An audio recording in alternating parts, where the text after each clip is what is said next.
Yung mga pare, ito, may guest tayo. So, madam, kumusta? I'm Lag good. good. Lagyan lang natin yung mic. Okay. Sure. Ay. Yeah. Okay na to? Okay na yan. So, medyo nangangatal ka pa sa patatapos mo lang Oo nga mag-workout. eh. Ano? So, Okay. ito madam, parang ngayon lang kita nakita dito. Naka-enroll ako dito since August of this year lang. Since August. So, So, anong wala pang, pang 1 year. panghapon ka, pangmaga?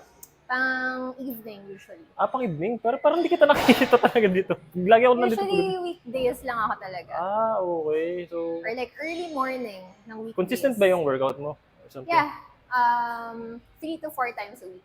3 to 4 times a week. So, walang palya. So, saan ka kumukuha ng mga routine o mga meal plan? Something?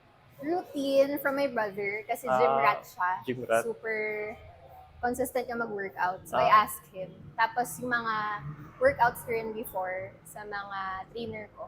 So, Okay. nagpapa one-on-one session ako. Mga every now and then. Pero pag kaya na mag-isa, sinusolo ko na lang. Okay. Yung meal plan? Meal plan, wala talaga akong Wala meal pinafollow. plan. Medyo parang hindi ka naman tabain din sa tingin ko lang. Yeah. Mas, lang, kung gusto ko, mas sa protein side. Kasi gusto ko mag-gain ng weight.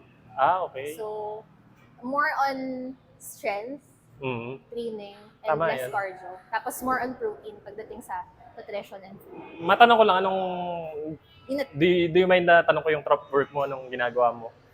Sure. Anong ginagawa mo sa buhay? Halimbawa? Work ko, Work mo.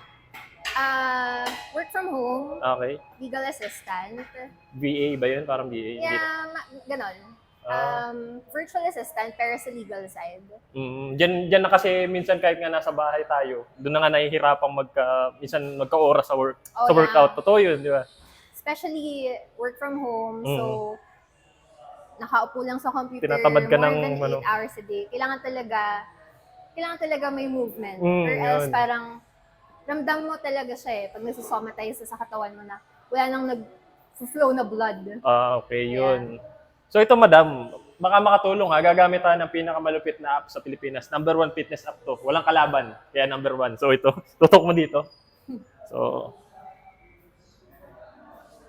So tutok natin. Pakita natin yung pangalan ng app. The app is Please Move app. So yan. So kukunin ko muna yung profile mo. So gender is female. Age mo is 28. 28. Weight is Ano nga ba?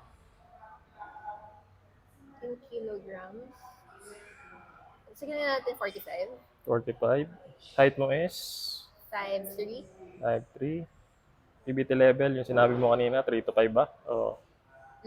3 to 4. 3 to 5. So, fitness level, assume beginner. So ito.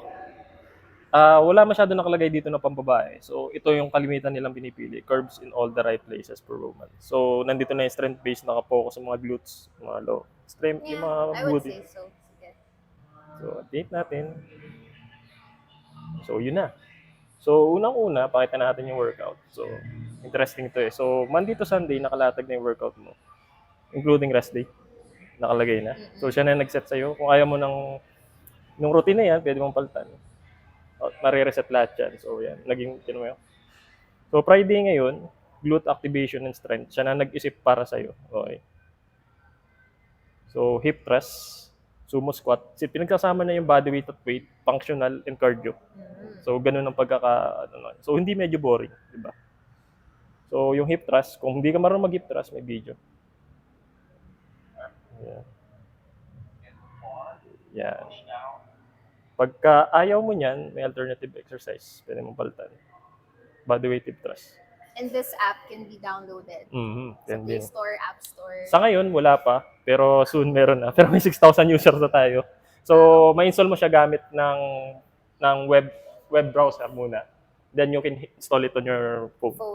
May instruction naman akong pinoprovide sa mga content ko. So ito, nakalagay na 3 sets of 12, 1 minute rest. So pag nagpapahinga ka, 3 sets na nakalagay dyan, na-rest time na tayo. Tapos tutunog siya doon sa kasunod na set mo. So yun, may notes din siya.